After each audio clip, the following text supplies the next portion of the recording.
Հունիսի 6-ին ժամը 11-ին ազգային ժողովի գլխավոր մուտքի առջև տեղի կունենա բողոքի ակցիա ընդդեմ Ռուսաստանի Դաշնային խորհրդի նախագահ Մատվիենկոյի Հայաստան կատարած այցի։ Հայաստան չպետք է այցելեն նրանք, ովքեր դավաճանել են մեր անվտանգությանը, սատարել մեր պարտությանը եւ շարունակ փնտրում են մեր պետականության չեղարկումը։ Միացիր բողոքի ակցիային հանուն ազգային արժանապատվության։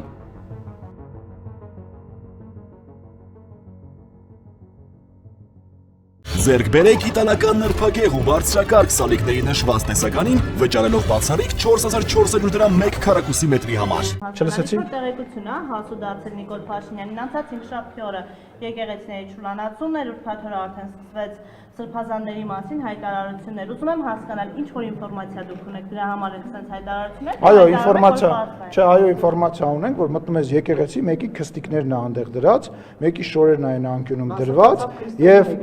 դե բա վերցնում ենք, իսկ ով ասես չենք վերցնում ենք, մաքրում ենք, ասեմ ավելին թերթ եմ վաճառում, ինչ որ բանը քաղաքական Մարիամ Աստվածին, ես Մարիամ Աստվածին եմ գնում, ես լուրջ ես ասում։ Չէ, նոր չենք սկսել հաճախել, ես շատ վաղուց հավատացել եմ, բայց եկեք վերադառնանք Կարինեի հարցին, որովհետև Կարինեն հարցը տալով մեջը կեղծ իրականություն է դնում եւ դա որպես իրականություն է։ Հայ առաքելական եկեղեցու դե հիմա կարանք իրար հետ դու խոսա վերջես։ Մարդիկ սա ընկալում են որպես հայ առաքելական եկեղեցու դեմ պայքար եւ չեն առանձնացնում այդ կաթողիկոսին կամ որևէ սրբազանի հետ կապված, սա ընդհանուր կաթողիկոսը, Արշակ սրբազանը, չգիտեմ, այն մյուս սրբազանը, իրանք եկեղեցին չեն, իրանք խաբել են, որ իրանք եկեղեցին են։ Իրանք հավատացյալների եւ Աստծո ծառաներն են։ Տեսել եք, որ օրինակ Հռոմի Պապը մարդկանց ոտերն է պաչում, լսել եք օրինակ Հռոմի Պապի Տիտղոսի մեջ մի րոպե, այդ արարողությունը արվում է բոլոր տեղում։ Տիտղոսը ոնց է, ռաբով բոժիղ, Աստծո ծառաների ծառան։ Իրանք մոռացել են, որ իրանք ծառա են։ Իրանք մտածում են, որ իրանք գողական են, հարց լուծող, քավոր են եւ բիզնեսմեն են շատ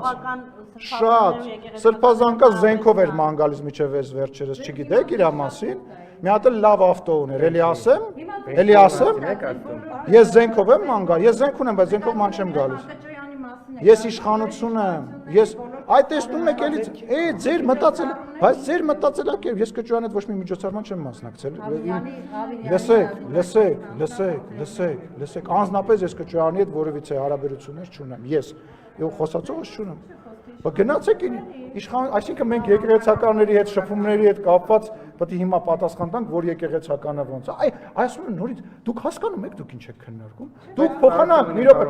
րոպե, փոխանակ քննարկեք, ասեք, այո, այդ երևույթները կան, այդ երևույթները չկան, այդ երևույթները վատ են, այդ երևույթները միգուցե ներելի են, միգուցե կարելի է հասկանալ դե թող ասեմ։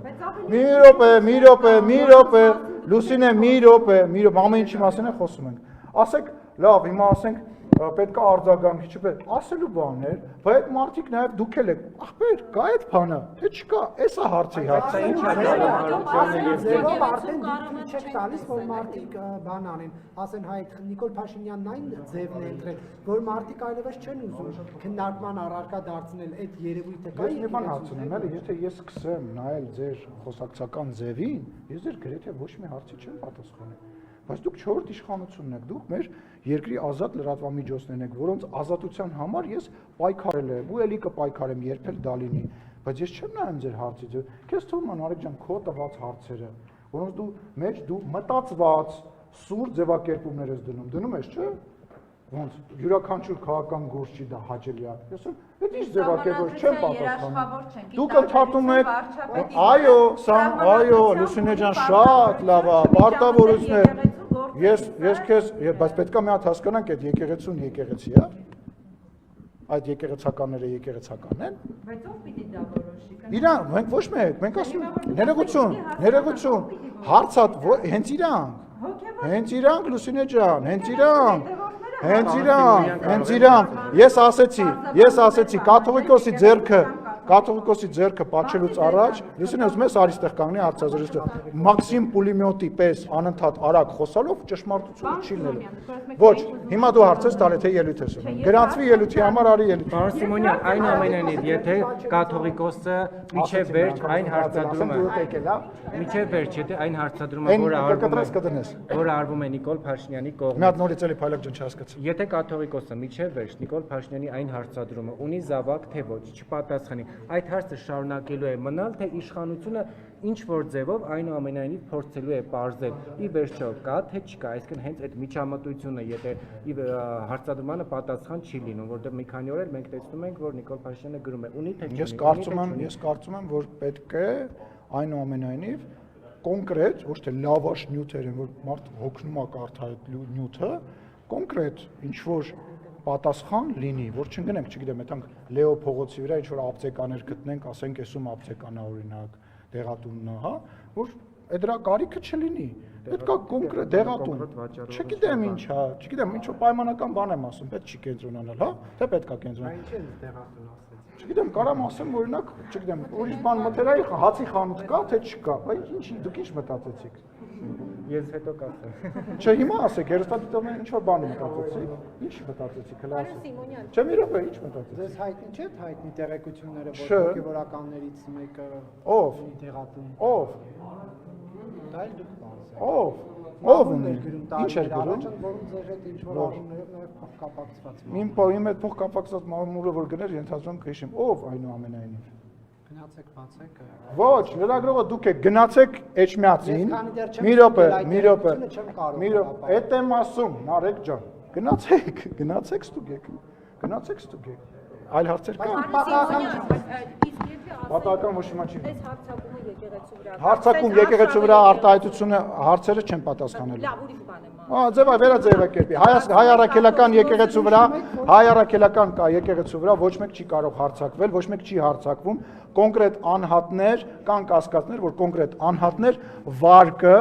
եւ բարեվարկությունը հայ առաքելական եկեղեցու գցում են, դրա մասին է խոսքը։ Հայ առաքելական Սուրբ եկեղեցին մեր բոլորի քրիստոնյա հայ ժողովրդի ամենակարևոր կառույցն է, որը որ ամենակարևոր Սուրբ լինելու հետ կապված ոտնձգություններ կան։ Այն բոլոր մարդիկ, ովքեր հավատացյալ են, այն բոլոր մարդիկ, ովքեր պաշտում են, հարգում են հայ առաքելական եկեղեցին, պետքա իմանան Այդտեղ խնդիր կա, թե չկա։ Սա է։ Մի րոպե։ Պաշտոնյան հոգևոր մարդ չի։ Դա ամեն մեկի անձնական հարցն է։ Մենք չենք մտնում Ռոբերտ Քոչարյանի, Ալեն Սիմոնյանի կամ որևիցե մեկի անձնական կյանքի մեջ։ Մենք որտեղ այդ կառույցը հոգևոր կառույց չէ։ Հոգևոր, մենք հետո կուսակրոն չենք։ Կուսակրոն չենք։ Դու կարնե գիտես կուսակրոնը ինչ է։ Գիտեմ ինչ։ Շո, փակեցինք թեման։ Պարոն տեխնացուներ դուք եւ այս ամենը պատասխանատվություն է, որ դուք նաեւ այս ամենը անելով դες քննադատող հոգեվորականներից ուզում եք ազատվել եւ լինեն հոգեվորականներ, որոնք համաձայնագրում են ձեր քաղաքում։ Եթե մենք ուզենանք եթե մենք ցանկություն հայտնենք, այն հոգեվորականները, որոնք որ մեզ քննադատում են այսօր,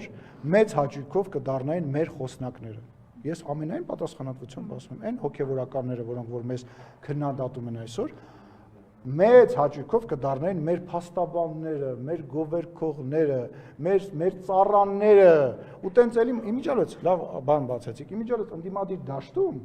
մի օր այդ անունները հնչեցնելու եմ, ընդդիմադիր դաշտում այսօր գործող մի հատ ստվար զանգված կա, որոնք կեսը պաշտոն չենք տվել նեղացել են, մյուս կեսը իրանց առաջարկել են չենք համաձայնվել անցել են ընդդիմադիր դաշտ, որը միգուցե նորմալ է, ես չեմ մտածում, որ դրա մեջ խնդիր կա։ Իրանց շնորհակալ եմ։ Մի բանի մեջ մենք իրար Մալտավայի հետ քննարկելու եք Ռուսաստանի հիբրիդային, Ռուսաստանի կողմից Հայաստանում տալվող հիբրիդային Ես ամեն ինչ եմ քննարկում։ Իսկ ես ցույց որ ես հրապարակային դա եթերով ասում եմ, դա քննարկման ձև։ Այսօր է գալիս, այլակ լավ էլի։ Այսօր է գալիս։ Հաջան։ Դες տեսեք, մենք ես դրա մասին չեմ մտածել, բայց ես մամուլում կարդացի, որ Բագրատ Սրբազանը Քոչարյանի հետ հանդիպման ժամանակ իր տեխնացությունն է առաջարկել եւ խնդրել է, որ սատարում լինի, չգիտեմ որքանով է դա ճիշտ։ Դուք մամուլ չեք կարդում, դուք ձեզ չեք կարդում, լավ, օքեյ, կուղարկեմ ձեզ։ Շնորհակալություն։